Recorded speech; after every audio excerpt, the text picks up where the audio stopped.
Secret ஆர்கியூவர்ஸ் இன்னைக்கு நம்ம பார்க்க போகிற ஆர்டிகல் என்ன 297. இது கனிம வளங்கள் பாதுகாப்பை பற்றின சட்டங்கள். இந்த ஆர்டிகல் சொல்கிறது என்னென்னா, கடல் சார்ந்த பகுதிகளில் இருக்கும் நேச்சுரல் சோர்சஸ் எல்லாம் மத்திய அரசுக்கு சொந்தமானவைன்றதை என்ஷோர் பண்ணுது. அதாவது ஆர்டிகல் 246 சொல்கிறது என்னென்னா, மத்திய அரசுக்கும் மாநில அரசுக்குமான சட்ட வழிமுறைகள் இந்த கனிம வளங்கள் சார்ந்து பிரித்து செயல்படுறத என்ஷோர் பண்ணுது.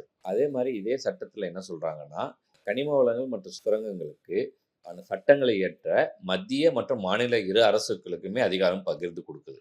இதில் ஆர்டிகல் 297 சொல்கிறது என்னென்னா, கடல் சார்ந்த பகுதிகளுக்கு கிடைக்கும் எண்ணெய், எரிவாயுகள் மற்றும் கனிம வளங்கள் அனைத்தும் மத்திய அரசுக்கு சொந்தன்றதை என்ஷோர் பண்ணுது.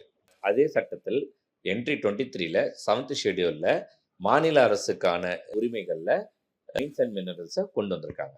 அதே ஆர்டிக்கலில் என்ட்ரி 54ல் சொல்கிறது என்னென்னா, இதே கனிம வளங்கள் தேவைப்பட்டால் நாட்டுக்கு பாதுகாப்பு மற்றும் தேவைக்கு தேவைப்பட்டால் பாராளுமன்றத்தில் சட்டம் இயற்றி மத்திய அரசு அதை கண்ட்ரோல் எடுத்துக்கலாம்னு சொல்கிறாங்க. கனிம வளங்கள் பொதுவாக மாநில கட்டுப்பாட்டில் தான் வரும். இது ஸ்டேட் லிஸ்ட் என்ட்ரி 23ல் கன்ஃபார்ம் பண்ணியிருக்காங்க. அதே மாதிரி தேசிய நலனுக்காக யூனியன் லிஸ்ட் 54ல் கனிம வளங்களை மத்திய அரசு உடைய கண்ட்ரோலில் எடுக்கலான்றதை என்ஷோர் பண்ணியிருக்காங்க. மேலும் வீடியோக்கு stay tune with CK Talks.